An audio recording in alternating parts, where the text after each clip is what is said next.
Hi, I'm Terry Murphy with Realty Times, Women in Business and Women in Real Estate. And I'm here with Cleve Gaddis, who fits so well into In the Men's Room with Murph. He's one of my favorite men, and his family knows it.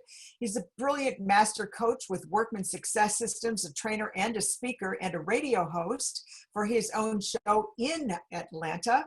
And he's going to tell us about that. But, one of the things that we've talked about is the authenticity of follow-up. A lot of times agents will say, well, I really don't know what to say. I mean, how many times can I ask them how their family is or if they want to see that house again? Really, this is a time where people need to feel trusted, and they need to trust, they need to feel safe.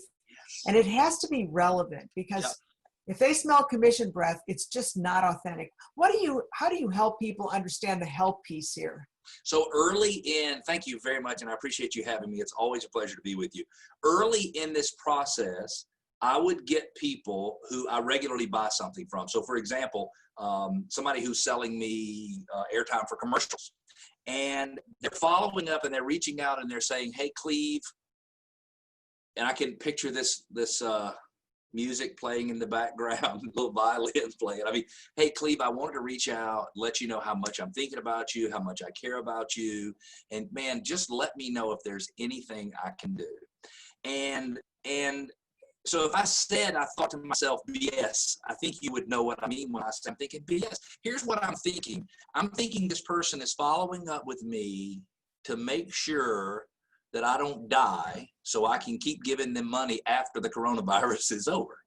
And it's terrible to say, but Terry, that is the way I felt. And so what dawned on me was that we make follow-up calls hoping the result will be they'll think about us when they're ready to buy after the crisis or whenever it's time. But what's happening is we're reminding them that we would like 2.5% to 3% of whatever the sales price is of the house they're looking to buy. And so the effect of these follow-up calls was exactly the opposite of what we wanted it to be. So I thought, okay, if I'm going to make these calls, I have to get a specific result about it. And this is weird. So if I'm going to call Terry Murphy and have a follow-up call with her, I have to twist her arm until she lets me help her with something, because then and only then will she understand that I truly wanted to help her. So the issue was, like, what should I help her with? I mean, do you want me to cook Italian food for you? I don't think that's going to work well. I think you're a lot better at it than I am. And so what I did is I put together, and if you don't mind, I'm going to share my screen. We put together a little list of the different types of help that you can provide. Let me pull this over on top of another document we were using earlier. And so these are the list of services and help you can provide when you make an outreach call. And so let's just pick a couple for example. Would it be okay if we discuss refinancing and help them make decisions? Excellent choice. So in today's world, if you have a mortgage payment that is $2,000 a month, and you have the ability to make that mortgage payment $1,750 a month because you can save on your interest rate, then I think that is providing somebody with some very good help in a time when people need to cut their costs. The problem is people don't know how to make a decision on whether or not that makes sense. And so what we've done is we've basically taught our agents to help a person understand how much money they're saving and how much money it's costing them to save it. So let's just work through an example. Let's say that you are going to do a refinance and it would cost you $3,000 and you would save $2,000 over the next 24 months. So we teach everybody that if you can save the money fully that it costs you to refinance in 24 months, then it makes sense to do that. And in your case, you would save $2,000 in your monthly payment, but it would cost you $3,000 to do it. So we would say that that doesn't pass the smell test when it comes to refinancing. And so a person needs to be, in this particular case, if they were saving $2,000, then they could only invest $2,000 in the closing costs. Or if the closing costs were $3,000, then the payment savings would need to be enough to offset that $3,000 over a 24-month period. We are finding huge response from people when we say, just wanted to mention that if your interest rate is 4 or higher, you probably should be looking at refinancing. We don't offer mortgages since I'm a real estate broker and not a loan officer, but I can help you make the best decisions if you're interested. And people have had some of the most meaningful conversations with people when they reach out and really try to connect with them in ways to help. And that's another great opportunity to have a really good working, mutually respectful relationship with your lender, because the realtor shouldn't be the lender, and the lender can be a great resource for those people. Imagine saving some extra money, especially with interest rates where they are now.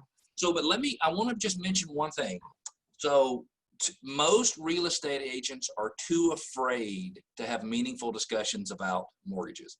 You are so right. They shouldn't quote rates. They shouldn't try to do everything. But a real estate agent in today's world needs to be able to be that third-party advisor that helps the buyer make the best decisions. And Terry, I'm going to be honest with you, most of the people that I talk to in real estate, they run from any mortgage-related questions. Somebody asks them, hey, should I make more down payment or less down payment, or should I get an FHA or should I get a conventional? And real estate agents need to know the answers to these questions. They need to read, they need to research. Now, they don't need to give the answer as a mortgage expert. They need to give an answer because they're an outside third party whose job is to make sure they know everything they need to know before they make the biggest financial decisions of their lives.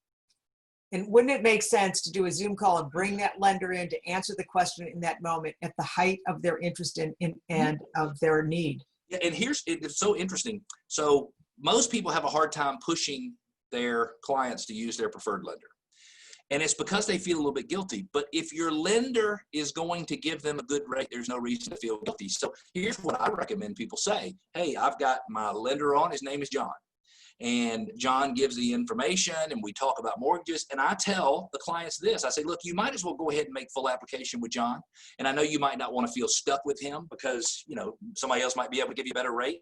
Well, you don't have to worry because see, John already knows the way I think. So as soon as we find your house, I am going to shop around in our local market for a better rate than what John would give you.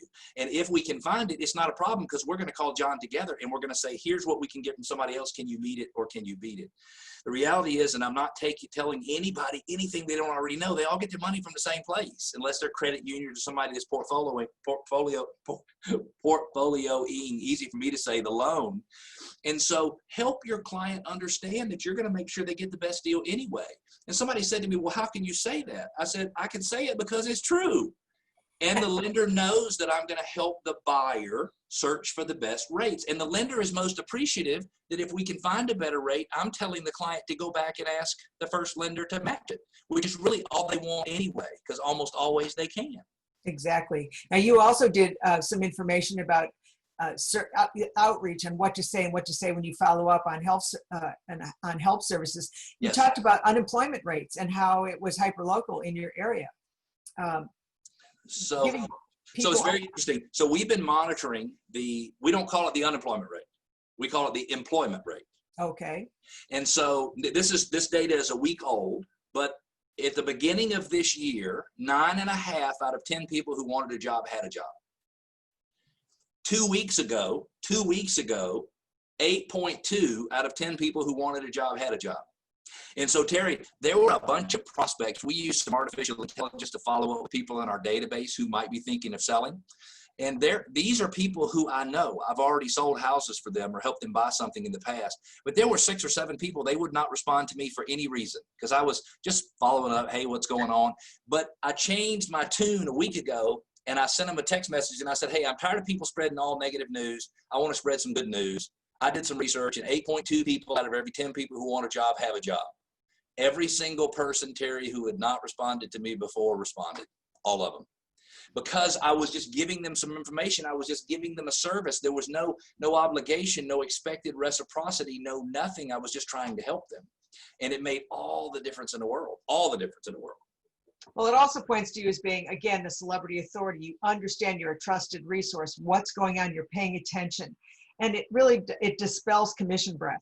I hate to Yep. say it that way. But on this list, you've got a number of things, providing a copy of closing paperwork for tax returns. I mean, we've Yep. been doing that forever, but this is something somebody who's not been in the business 20 years doesn't know. So Exactly right.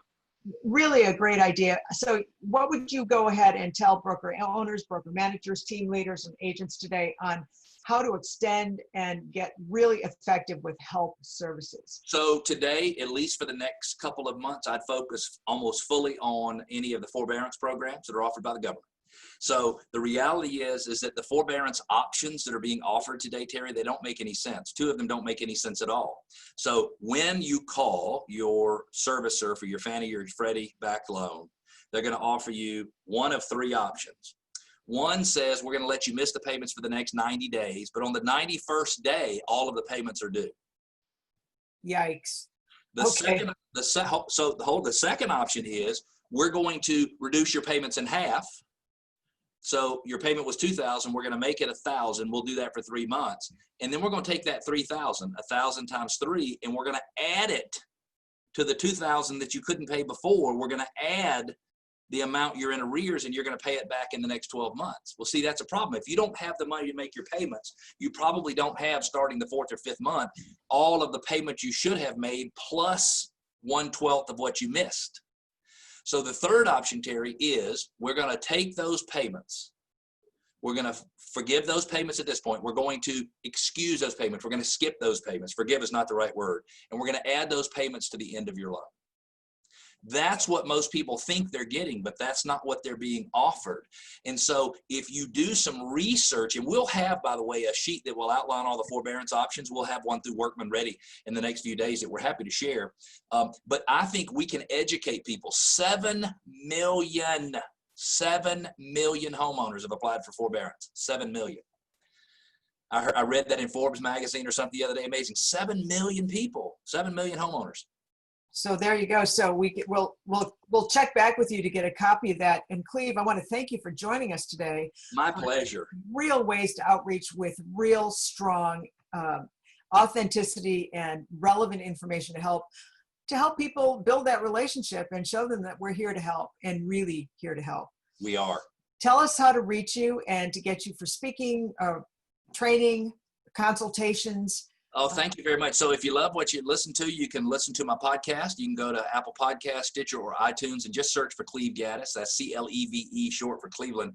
Cleve Gaddis, G-A-D-D-I-S. Or if you want to talk to me about speaking or market analysis or pretty much anything consulting, you can reach out to me at cleve@workmansuccesssystems.com. cleve@workmansuccesssystems.com. There is no question too big or too small. I am happy to help in any way I can. And he is. And I just want to thank you again for joining us today, Cleve, and sharing your incredible vision on what we can do going forward in this turbulent time. I'm Terry Murphy for Realty Times, Women in Business, Women in Real Estate, and in the Men's Room.